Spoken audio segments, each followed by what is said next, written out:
And there's a little mindfulness trick I like to use with people where you think about yourself driving a bus. So you're driving down the road, and the road is wherever you want, your dreams, your goals, whatever. And you know how buses are. They have passengers. And some of the passengers on your bus may be backseat drivers. And so you're driving along, trying to get where you're going, and somebody's going rah, rah, rah, rah, rah, in your ear. You can't do that. You can't have that. You're not smart enough. You're not old enough. You're not pretty enough. You're not tall enough. You're not da da da da da. And if you argue with that passenger, your bus is going to start careening all over the road and you're going to mess with your destination. If you try and by force of will make that voice go away, your bus, it'll take so much of your psychological energy that your bus eventually will just slow down and maybe stop. So the best thing to do with an annoying passenger is to give them a name for one. Like, for example, Hi, friends. This is James and Karen. We are Kerouacs Cruising. We are taking you on a journey, traveling the country with our dogs and finding remote places where the dog And us. can roam free and play while we discuss life's growths, beauty, and some struggles along the way. We recommend pairing our episodes with our blog at kerouacscruising.com, where we organize accurate information in an easy-to-follow format, removing all of the conversational goodies. The link for this episode's blog post is in the show notes. We encourage you to join the conversation by commenting where you listen, engaging with us on Facebook or Instagram at Kerouacs Cruising, or email us at join@kerouacscruising.com. In the meantime, thanks for tuning in. Sit back and enjoy the journey. Good morning, friends. Thanks for joining Kerouacs Cruising. Today we have Dr. Margaret Cochran. And please explain what you do in this world. oh, wow, that's a big question. It does feel loaded, doesn't it? Yeah, it does a little bit. Well, basically, I kind of do my very best to make sanity out of insanity. And I work with couples and adults and groups to help them achieve their best potential, improve their communication and their self-esteem. I love that. One of the things, just reading some of your stuff you have online and just even listen to some of your videos, the little bit that I researched and took out of it, one of the best things that I took was it's almost like self-talk. Your words that you use matter in relationships. It doesn't have to be a relationship necessarily with my wife, but relationships in general. The words you use and what is important. And the biggest thing that you said that I really enjoyed is the words you use right inside here. And I tell you, I've been struggling with my inner critic for a long time. And we just did a mindful class and you just reinforced it the last couple of days, just reading some of your stuff and listening to some of your videos. So thank you for that. And, give us a little bit about that. How did you discover that's important? I'm touched you watched the videos. Thank you for that. Absolutely. Okay. Absolutely, it's true. Words create realities. And everything in this world is created twice. Once here, and then once out in the world of matter. So it isn't be careful what you ask for, you might get it. It's be careful what you ask for because you will get it. Now, the tricky thing about getting it, whatever it is that you're looking for, is sometimes you have an idea about exactly how it's going to look, and it can land in your lap and you won't recognize it because you're so stuck on a particular vision. For example, I might think, oh, I want a different job. I want a promotion. I really want to do that. And I've been visualizing, a corner office and whatever. And I go into work one day and they fire me. And I'm really upset. How did this happen? I've been doing all this visualizing and just focusing and concentrating on this great thing. And then a headhunter calls me and I get a great new job. But you see, I was all focused on, I got fired. That's not fair. Yeah. And I didn't see that I did, in fact, get what I asked for. It just doesn't always come wrapped in the packaging you're expecting. That's the key. And that's true for relationships as well. The things that we tell ourselves about ourselves are what often we project onto other relationships, like our spouse or our work colleagues. And if we're taunted by our inner critic, as you so bravely shared with us, it can be very difficult to find peace and a sense of happiness because there's always one more thing. Yeah. You could have done it faster or better or sooner or in purple or something, right? Mhm. And so you get stuck on all of that and you forget to celebrate that you did the thing. I'm big on celebrations, can you tell? Yeah, that's beautiful. I love that. I think we don't celebrate enough, and I love that you touched on, and it's become one of our mantras. The how is not for now. You can't get focused on the how you get there. Just focus on what you desire in life, and it's really more of the feeling of that desire, right? Because it's not necessarily going to be just like you said, dressed up the way that you envisioned it. Mhm. Well, actually, some of life's most wonderful gifts come wrapped in the worst kind of paper you ever wanna see. But they are, if you focus on what comes of it, very, very powerful and amazing experiences. I'm sure that you have talked with your audience about the notion of mindfulness before. And there's a little mindfulness trick I like to use with people where you think about yourself driving a bus. So you're driving down the road, and the road is wherever you want your dreams, your goals, whatever. And you know how buses are, they have passengers. And some of the passengers on your bus may be backseat drivers. And so you're driving along, trying to get where you're going, and somebody's going rah, rah, rah, rah, rah, in your ear. You can't do that. You can't have that. You're not smart enough. You're not old enough. You're not pretty enough. You're not tall enough. You're not da da da da da. And if you argue with that passenger, your bus is going to start careening all over the road and you're going to mess with your destination. If you try and by force of will make that voice go away, it'll take so much of your psychological energy that your bus eventually will just slow down and maybe stop. So the best thing to do with an annoying passenger is to give them a name for one. Like, for example, mm, in your case, we could call him Mr. You didn't do it right trousers, right? So he shows up in your ear and you say, "Oh, Mr. You didn't do it right trousers. I see you there. I know who you are. You're very loud today, by the way. But I appreciate your message, but I'm gonna keep driving my bus." Now here's the cool part. If you keep telling him that, now he won't be happy at first. In fact, he'll probably get louder to try and get you back to status quo because it's his bus after all, right? Not your bus. So if you keep doing that, eventually he kind of moves to the back of the bus. And the nice part is that all those energies, all those voices in your head, the Greek chorus I often affectionately refer to them as, they have an the other end of the continuum. And with Mr.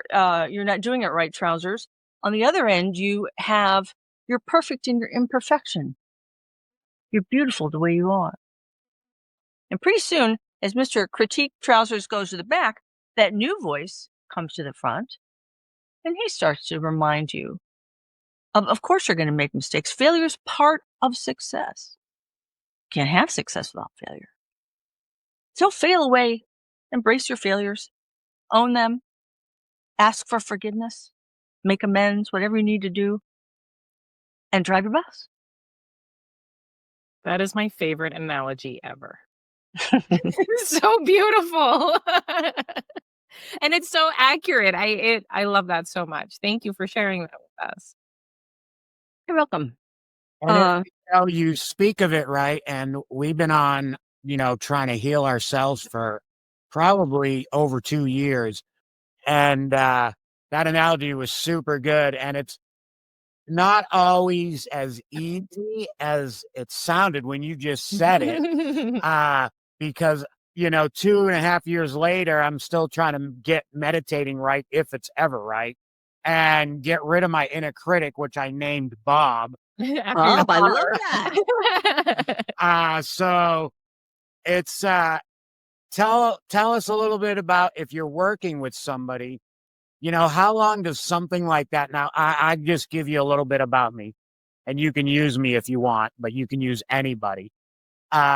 I grew up in an abusive, alcoholic, Narcissistic. narcissist father that was the most insane person that I still have ever met in my life. Oh, Uh, He still controls me a lot, And he's been dead for years. and he's passed now. And Mhm.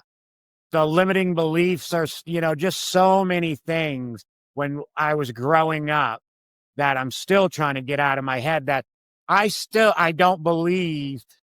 I try not to believe that it's true, but there was so many instances I fall back. We're in the mindful class, and I'll just give you something that the lady was wonderful. She says, you keep walking down the sidewalk and falling in the same hole.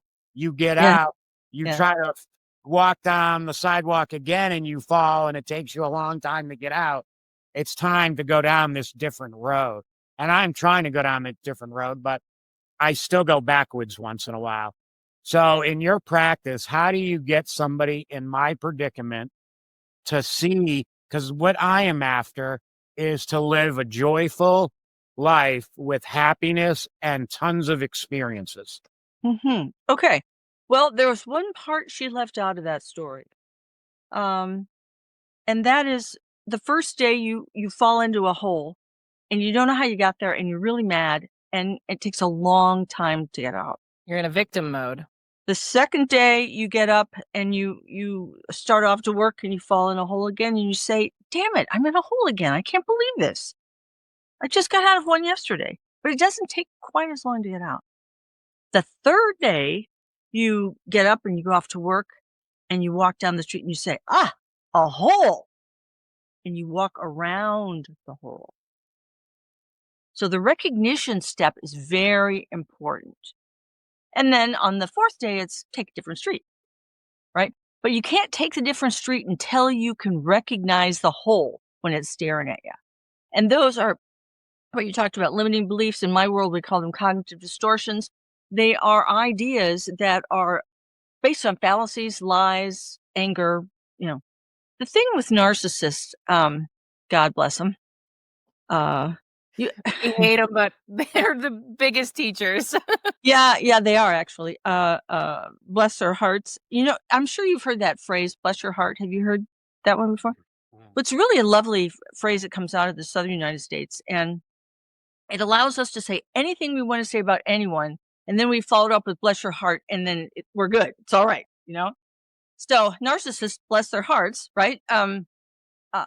Uh, the things they say, the vitriol, the vituperative spew that they send out is actually representative of their inner self and has nothing to do with who they're yelling at.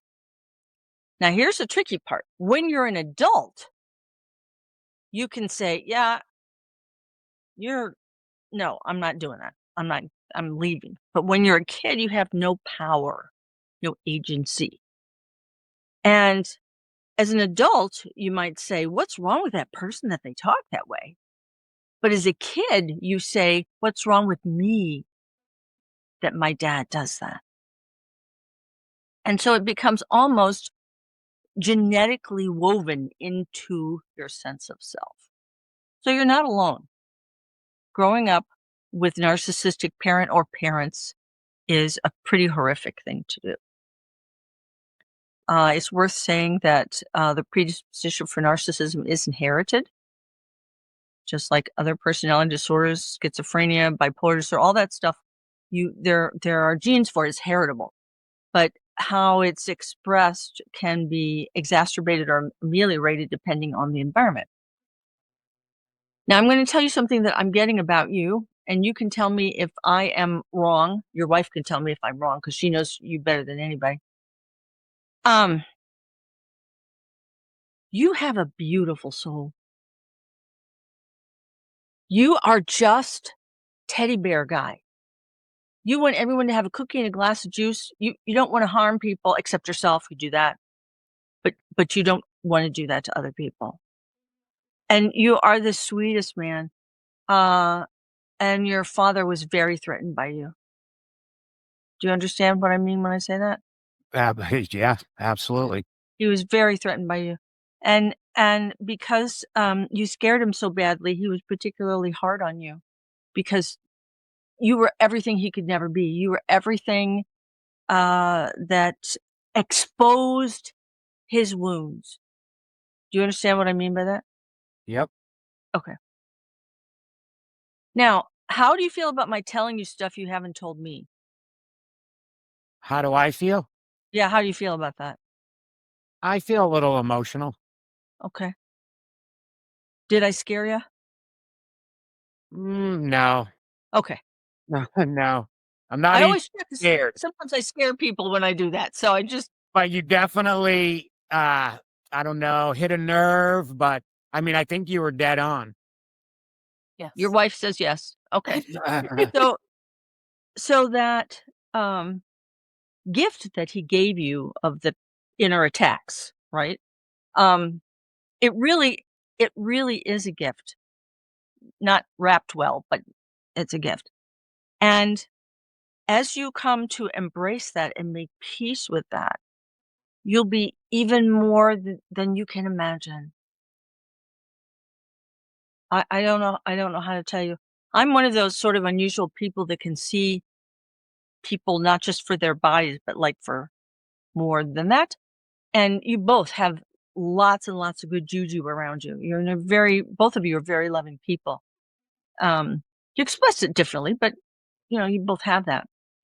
So being able to get past those wounds and harness it is, I think, where you're trying to drive your bus.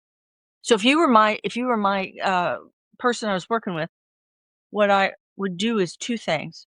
One is I would really encourage you to begin to have dialogue with that little boy in there because he's the one that got the stuffings beat out of him when he was tiny, and um, he never feels safe in the world, which is one of the reasons why he keeps coming up with dad's old stuff.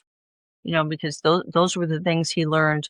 If you listen to this, if you take this on, then that's the thing that's going to keep you safe. It's a twisted way of thinking, but as a little kid, that's all you had. It's the only power available. So a really good exercise for that is take a piece of paper, draw a line down the middle, and with your dominant hand, write questions to your little guy.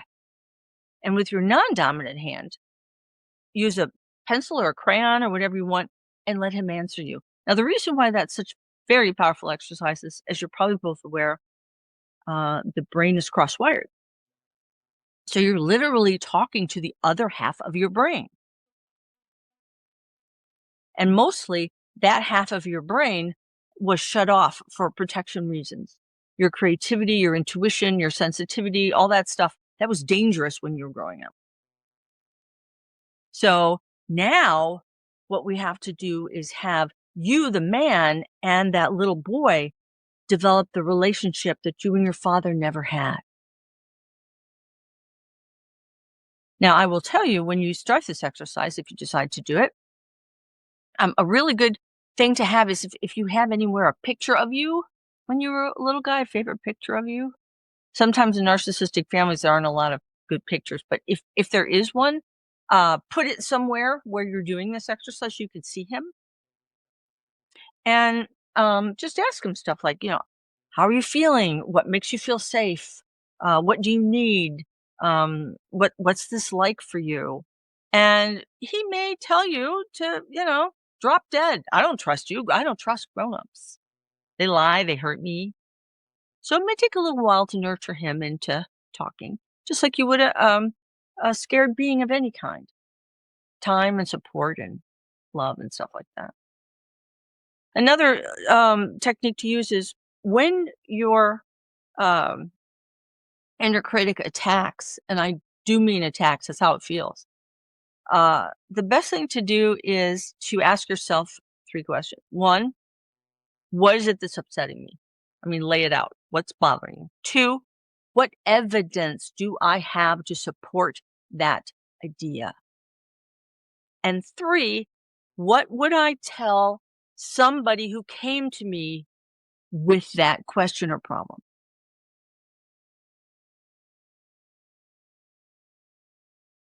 Well, Margaret, I will tell you that I believe that you're very good at what you do. Yeah.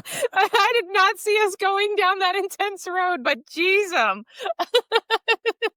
You're very kind. So, thank you for that, and I am gonna try that. I You're love welcome. that. Please do. I love that, Please and do. I've been reading a lot of books, and what you just said makes a lot of sense and very powerful. Well, I'm definitely a brain girl. That's my thing. And finding ways that we can rewire our brain in constructive ways is really what I'm all about. And it can be fun too. Another technique that will help anything is vitamin G, gratitude. Now, the I can tell you that we've got tons of studies that show if you do a gratitude practice twice daily for 28 to 30 days, it will rewire your brain. No fooling. Honest to goodness. Shrink's honor. Tell you the truth. And gratitude practice is easy to do. Now, you may find at the beginning you don't have a lot to feel grateful for if you're feeling bad. But that's okay. Pick anything. I'm so grateful the sun's out today. Or I'm so grateful I had purple dinosaur socks, or whatever, you have. And then you'll find as you do it, that the list gets longer. You begin to notice the things that you're grateful for. And it's, like I said, it's very easy. I do mine. I always practice what I preach. I do my gratitude practice in the morning when I'm taking a shower, and then right before I go to sleep, I prime my brain for that positivity. And what you'll begin to notice happens over the 28 days is it's not like you'll get flashes and flames or anything, but you'll begin to notice, yeah, my frustration tolerance is better. Things that used to bother me, don't bother me so much anymore. Things that used to make me afraid, don't feel so afraid anymore. And you'll feel generally overall more relaxed. Now, here's a part that's a little bit tricky, hearkening back to the toxic family dynamic that we talked about earlier. If you come from a toxic family, they may not be best pleased that you're healing. Just letting you know.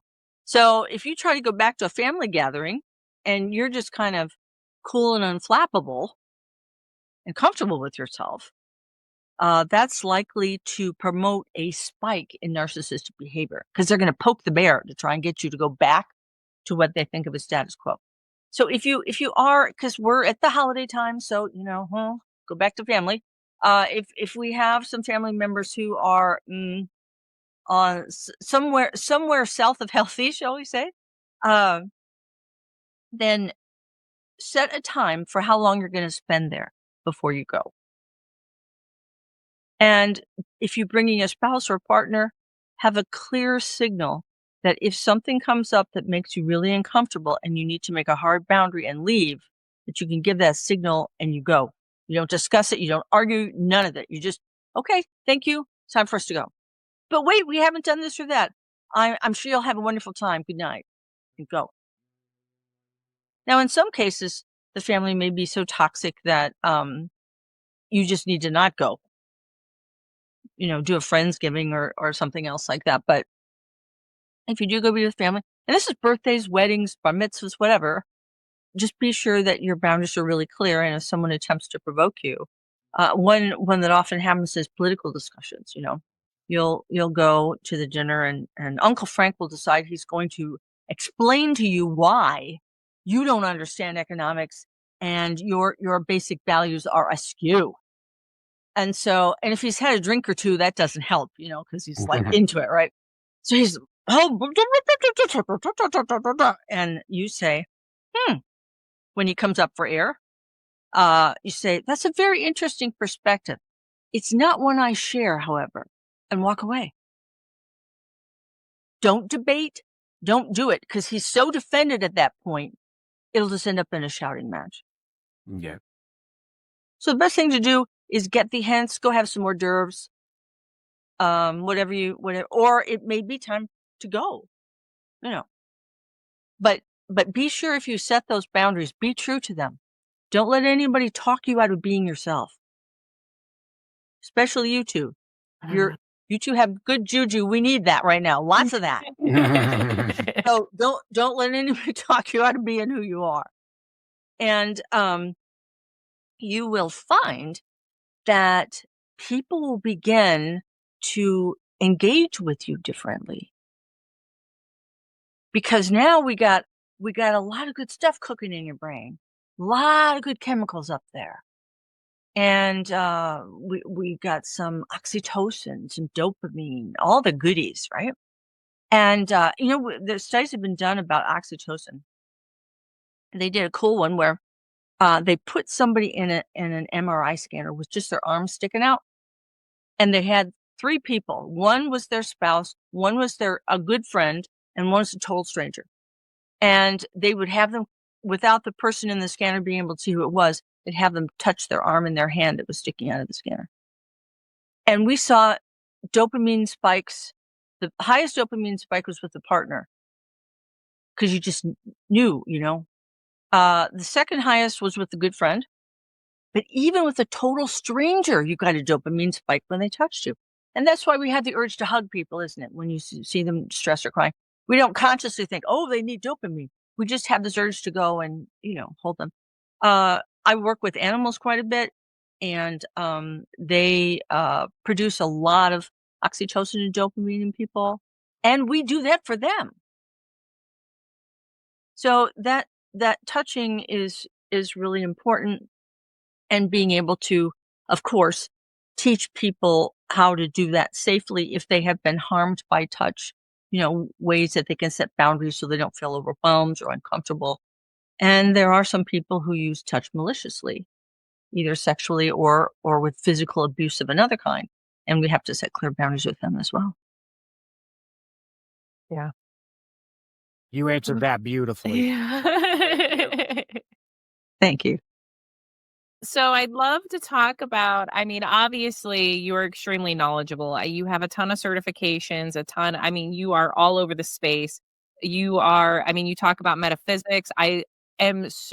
What started our journey, honestly, is quantum physics, and it just totally warped our brain and how the world works. And it like changed our life. As soon as we realized that what quantum physics was, beforehand it was seemed too intangible. We weren't smart enough to know what quantum physics is and understand it. But it's like almost, I feel like the more ignorant you are to physics, the more you can grasp how crazy quantum physics is and the potential that it can really, you can use it to impact your daily life.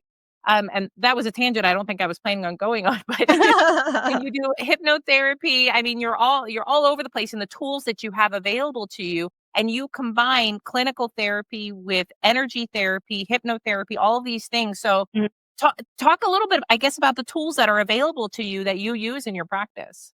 It's funny. I am a big proponent of physics, and I love to study it. And someone was saying to me the other day, I don't understand about quantum entanglement. I mean, what's that all about? And I said, of course you do. And the person said, what do you mean? I said, do you have a garden hose? Mhm. And well, yeah, I said, you know how you can leave the garden hose out, and when you come back, it's all in a knot? Yeah, that's quantum entanglement.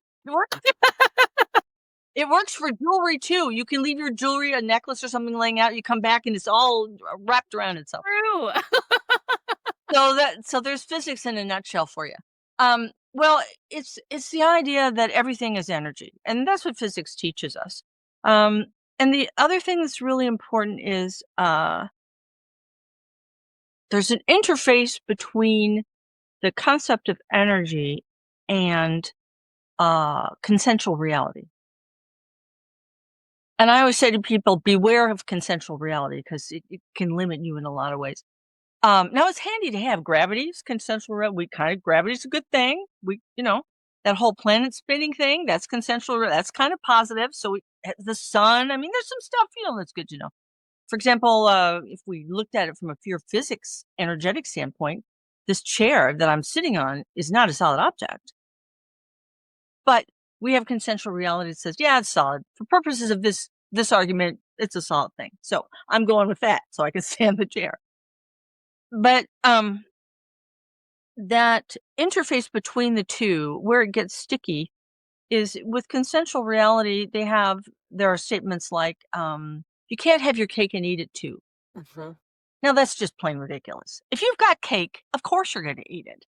That's just crazy. Or another one of my favorites is, money doesn't grow on trees. Well, it does if you're an arborist. I mean, there are statements that discourage you from achieving your dreams. And we're back to what we talked about earlier. Everything's created twice, once here and once out in the world of matter. So with the tools that I have, I help people learn how to master their bodies, master their energy, be sure that they're directing it where they want to, because sometimes we can unintentionally send our energy somewhere we don't want it to go. Or one that I run into a lot with folks is they are giving the wrong people free rent in their head. Kind of like your dad that you shared about earlier. He doesn't get free rent. No, he does not. And he has a lot to learn where he is as well. So, you probably have free rent in his head. I mean, he has a lot to atone for. He's a lot that he has to work on, in the world of energy. But that said, if you recognize that where your attention goes, your energy flows, then you can begin to, again, using some of the things I use, like hypnosis or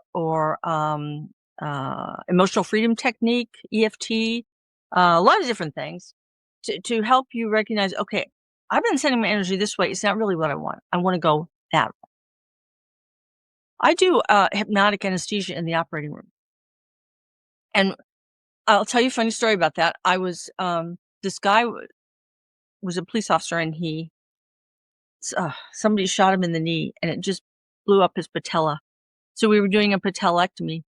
And so I'm up at the head of the patient behind the drape, right, talking to him, keeping him asleep and all this. And we always have an anesthesiologist on standby just in case something were to happen. So I'm talking to him, and all of a sudden the surgeon says, "Stop." I thought, "Uh-oh, what's the matter? What did I do?" And so I peeked up over the drape and I said, "Dr. Smith, is everything okay?"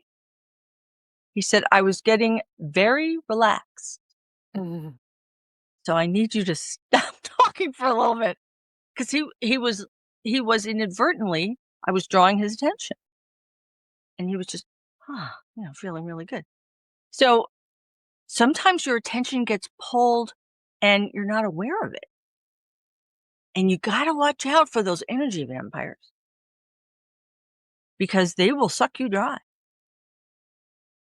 So that's where, back to what we talked about earlier, that's that awareness. There's a hole. I'm walking around that. Yeah. Yeah. Or, if there's a street with a lot of holes in it, I'm not going to take that street anymore. I'm going to go different route with my bus, right? I'm going to do what I need to do. I often tell people I work with, you're driving the bus. I just happen to have the map.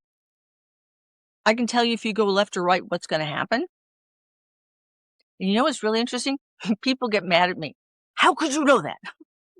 Well, that's what you're paying me for. That's, but it does sometimes seem a little magical when you're not used to thinking like that. And, that's why I call my practice Wisdom, Love, and Magic. That's really what it's all about. I love that.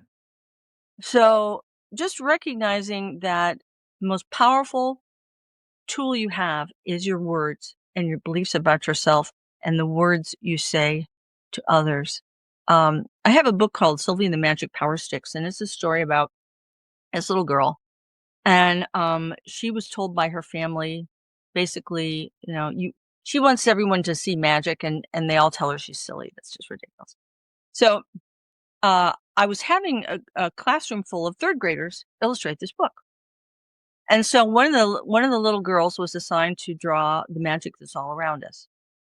And I saw her just sitting at her desk, not looking very happy. So I went over, I said, "Something wrong?" And she says, "I can't draw. This is stupid." I said, "Oh yeah, I understand."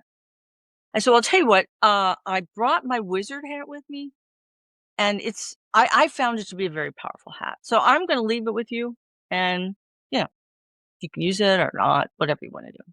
So I put the hat on her desk and I walked away. So a little bit later, I turned back and she had the hat on, and she was scribbling furiously on the paper, just drawing her little socks off. And so at the end of her drawing, she came up to me where I was in the classroom, and she very solemnly handed me the hat and the drawing. And I said, "It's a beautiful drawing." She did a great job. I said, "That's a fantastic drawing. You really captured magic." And she said to me, Dr. Cochran, you were right. It's a very powerful hat." And I said, "Well, actually, magic wasn't in the hat. It was in the head that wore it." And she nodded very solemnly. "I got it now. I got the plan." But sometimes we need little talismans to remind us of things, don't we? So in the case of, I talked about the bus, sometimes people get a little bus, just put it on their desk room. "Oh yeah, I'm driving that." Or in her case, it was about, wearing the hat that reminded her, "Yeah, you've got everything you need. It's just about getting it down on the paper." So helping people have anchors and being able to, we live in an interesting world. We live in a world of matter, and yet we're made of energy, and finding how to put those two things together in a constructive way, how to achieve our dreams and our goals and not get tangled up in confusion about, which world you're living in at the time. That's work, Yeah. but it doesn't have to be painful work. It can actually be very pleasant work. People sometimes ask me, "How do you do what you do? Every hour there's somebody different." I never know what they're gonna say or bring to the table. Um, I love that. It's wonderful. It's an opportunity to create amazing things with people. It's such an honor. I'm just the luckiest girl there is, as far as that goes.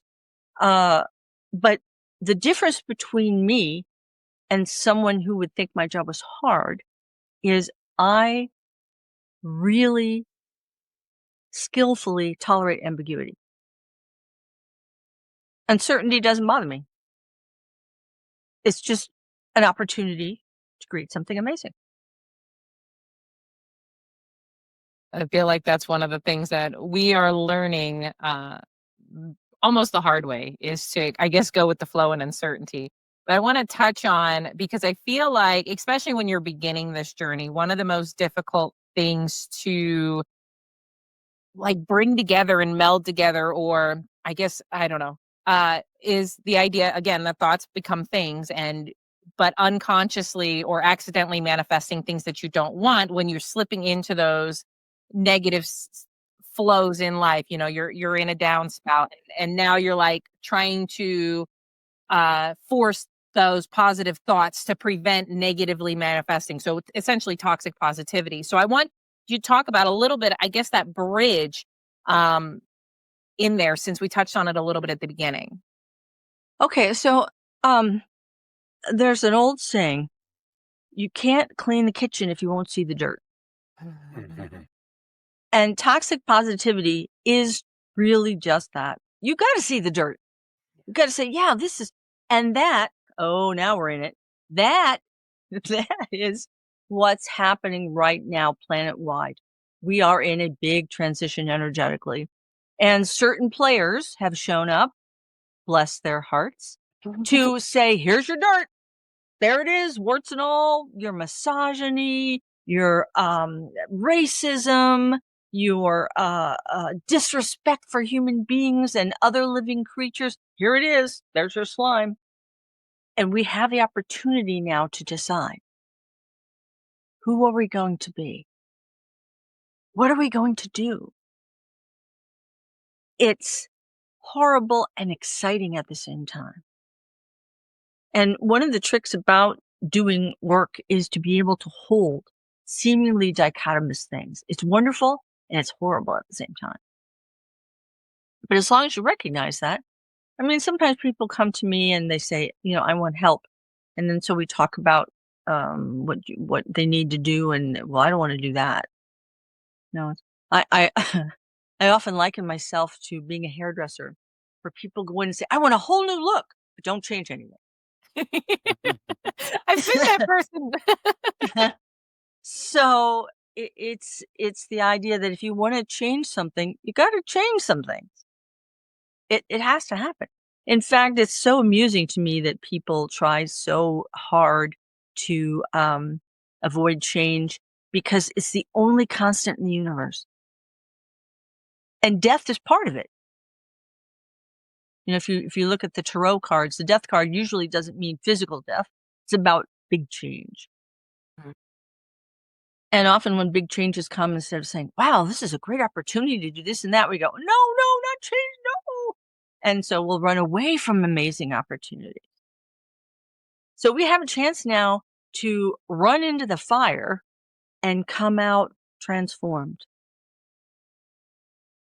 And I send energy daily for that transformation. Here in our country, other parts of the world, every day focus on that as part of my gratitude practice. Yeah. And you have the power. People often say, "Well, what can I do as one person?" You have immense power because everything you say and don't say, everything you do and don't do, everyone you touch and don't touch makes a difference because that shifts their energy, which they touch someone else and they touch someone else and they touch someone else. I had read that you only need 10% of the population to create a paradigm shift. Mhm. 10% of the population having a similar mindset is going to create that ripple effect that can really, really make a difference in the world. And the world is a little crazy right now, so we need that. A little crazy? I think you're being very generous. Yeah, there's a lot of crazy going on. But again, that's our dirt. We created it, we earned it.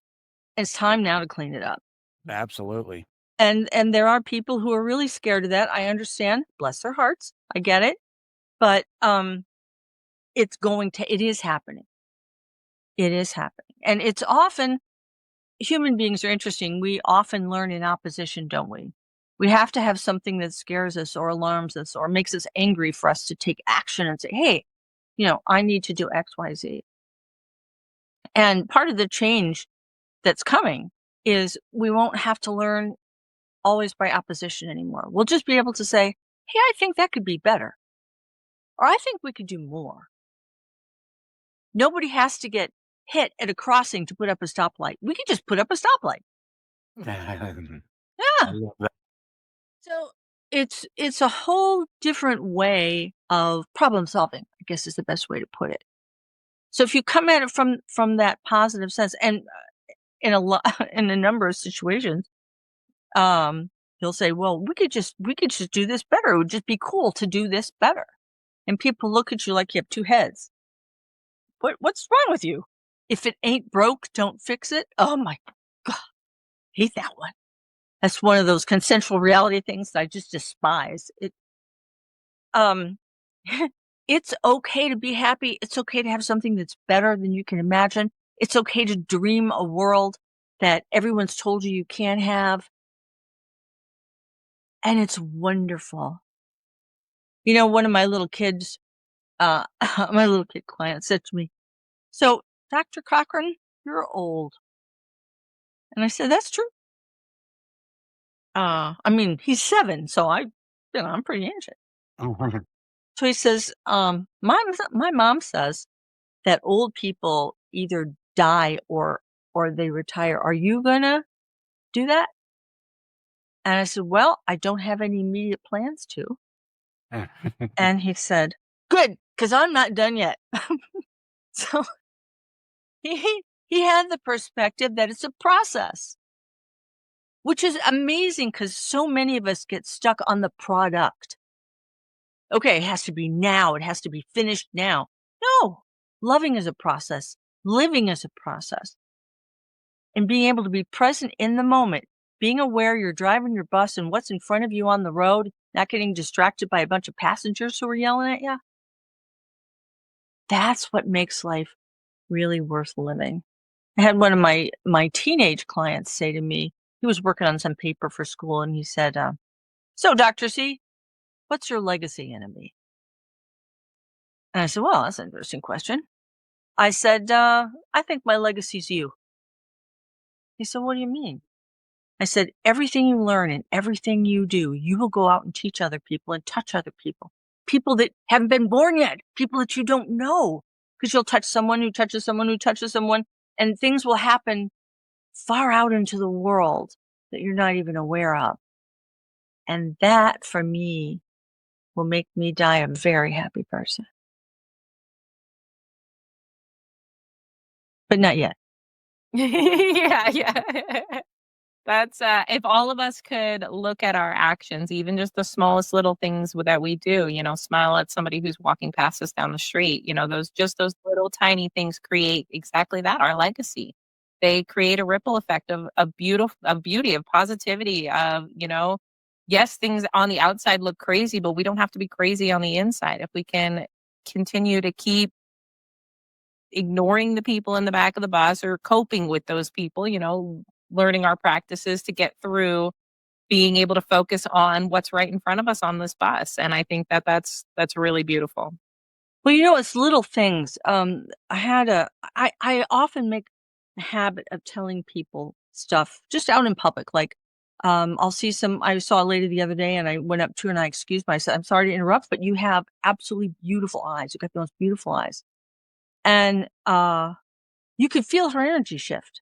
First it was shock, but then it was, "Oh, it's so nice to be seen." Or I saw this mom in the grocery store. You know how it is when you have a 2-year-old in the grocery store and they're tired and there's too much stuff stimulation? So he was melting down something fierce, and she was being very good about it. She was saying, "I know, honey, you're frustrated. I understand. You're tired. You wanna get on it." But I could see she was just on her last nerve. So I went up to her and I introduced myself and I said, "You are a great mom. You're doing an amazing job and you will raise a fine human being. It's going to be okay." And she just, "Do you think so?" And she just started to sob. And I'm like holding her. So when she started to cry, the little kid stopped crying because he was so shocked. What's going on here? What's happening? So often the beauty is remembering to say something because we think it, Yeah. but we don't always have the courage to say it. And if I was gonna leave you with one thing, the most important thing I can think of is always ask yourself the question when you get yourself in a difficult situation is, what would I do if I weren't afraid? And you'll know exactly what to do every time. I love that.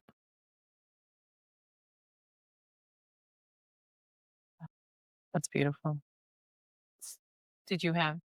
I'll ask another question. Yeah, I could go on for I could weeks. stay on the phone with her forever. If you had to select a meditation or a mental practice just before somebody walked into a crappy situation, whatever it is, what would that meditation or mental practice be and why? Well, I have a meditation that I use with people called Embracing the Golden Light. And basically what I do with them is I lead them through, first recognizing the white golden light that's inside them, that's swirling and dancing and filling them. And then I have it go all the way down into the earth, down, down, down, down, down, down, down. And there's this big cauldron and the light swoops down in the cauldron and the cauldron's filled with the light and the light comes back up through the cauldron, way up through the earth again, up into your body. And now it comes out the top of your head, goes all the way up this way and then all the way back down. And what it basically does is it grounds you to the earth and reminds you that energy is constantly at your disposal. It's coming from above. It's holding you from below. You're never alone. You're always safe. And the white golden light is source energy. That's awesome. We've been learning, about grounding and chakras. Mhm. But, I am 55 years old and never even heard about any of this stuff except for the last 2.5 years, and I don't know what I did wrong in school or how I missed it. I wish it was talked about in school. But I missed the boat. I missed the boat, and I don't know how, but I missed it. And that boat, I'm glad didn't sail away without me. I'm glad I'm learning it now. Well, I don't think you missed the boat. I just think nobody pointed out the dock to you. And unfortunately, our school system, and one of my undergraduate degree and my first master's degree, I collect them. It's ridiculous. Um, uh, was in education, and education for the most part teaches people how to follow, not how to create. Yeah. That's true. And so a lot of people are insecure about, well, we don't want to tell kids about things that might make them think outside consensual reality. Mhm. By the way, as far as that cake thing goes, I'm a frosting girl, but you got to have something to hold up the frosting, I suppose. So I'll take that. But that's where those things, come from. And one of the things we need to overhaul is the way that we teach people. Because we do need to wait our turn. We do need to, ask to speak and wash our hands after we go potty and do those things. There are things we need to do. Absolutely. But it doesn't mean that you can't be healthy. It doesn't mean that we, with all the trillions of dollars that we have, we don't have money to keep our population healthy and well educated. There are tons and tons and tons of studies that show that countries do better when they have a healthy, well-educated group of folks. And there are certain people, bless their hearts, who are dedicated to not having that happen. Because here's the bottom line. If I am interested in controlling you, then what I have to do is get a hold of something called your amygdala. And those are two little almond-shaped things here in the back of your head. And that's your emotional center. So I want you to be afraid. Afraid you have to wear my perfume or no one will love you. You have to drive my car or you're not powerful. You have to vote for me and agree with everything I say. Or people who don't look like you are dangerous and they're going to destroy your lives or blah, blah, blah, whatever I'm saying. And as long as I have a hold of your amygdala, your prefrontal cortex, the part of your body that does executive thinking, critical thinking, shuts down. So you stop questioning.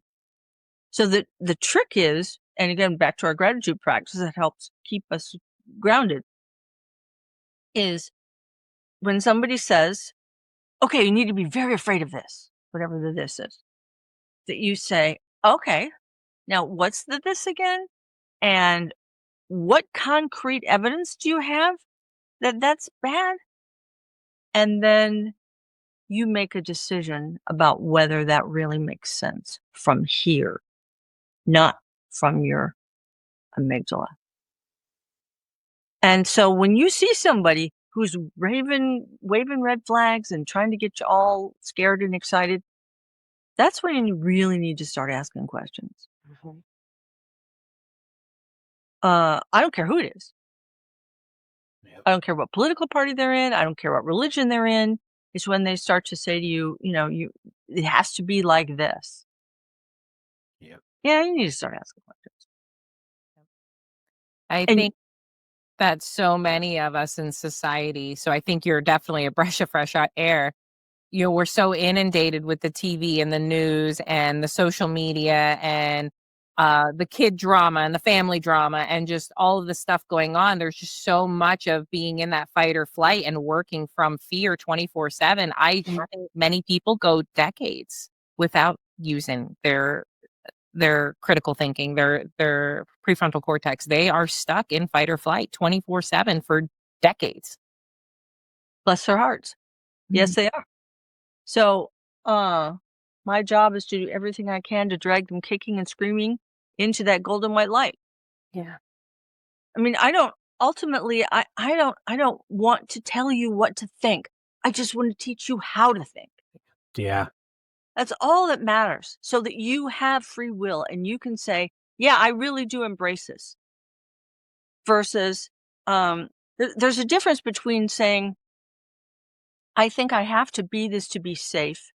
And yeah, that's really what I want to be. If you're really determined to be a bigot, then I guess you're gonna. But most people, when they're not afraid, aren't really interested in that. The opposite of fear is love. Yep. And so it's like I said before, that continuum, right? There's always both ends of the continuum. So we need to remember we have the power to choose which end of the continuum we are on. And then go there. It's beautiful. I love that. Did you have another? Nope. So I think definitely people are going to want to work with you after this or hear more from you. So what is the best way for anybody to contact you? We'll definitely put any details in the show notes. Oh, yeah. The best way to get a hold of me is drcochran.com. It's drcochran.com. Dr. Margaret Cochran, This is so you are beautiful. so Thank wonderful. You so much Thank you. Thank you for getting on with us. reaching out to us. This has been a beautiful conversation. I had a lovely time, and you're wonderful people. Please take good care of that beautiful light. We are really trying to figure it out. I think that was the right way to say it. Well, but you know what? I don't think you're trying. I think you're doing. Thank you. And that may sound like a kind of a picky thing to say, but trying is kind of a nebulous word, isn't it? Like trying to lose weight or trying to quit smoking. But recognizing that you're doing something, and sometimes you may fall off the wagon, but that's embracing the failure, right? And learning, oh, how did I fall off the wagon? So I don't have to do that again unless I really want to. That's it. So I don't think you're trying. I think you're doing. And there'll be sometimes when you do it the way you want to, sometimes when you maybe not get there, but keeping that awareness so that you can celebrate. We're back to celebration again. Celebrate those times that you are who you want to be, you feel what you want to feel, and most importantly, you create what you want to create. Yes. Thank you so much. Thank you so much, Dr. Cochran. Thank you for having me. Absolutely. Thank you so much. Thanks for tuning in to Kerouacs Cruising. We're thrilled to have you with us. We had a blast recording this episode and hope you enjoyed our adventures as much as we enjoyed sharing them. For more amazing pictures and stories, visit our website and blog at kerouacscruising.com. And join the conversation on Facebook at Kerouacs Cruising or email us at join@kerouacscruising.com. We'd love to hear your thoughts and suggestions. If you enjoyed this episode, please consider liking, subscribing, and leaving us a review. Your support helps us reach more listeners and allows us to continue sharing our travel experiences with you. It's a generous favor that means the world to us. Thank you so much for listening to Kerouacs Cruising. Until next time, happy travels.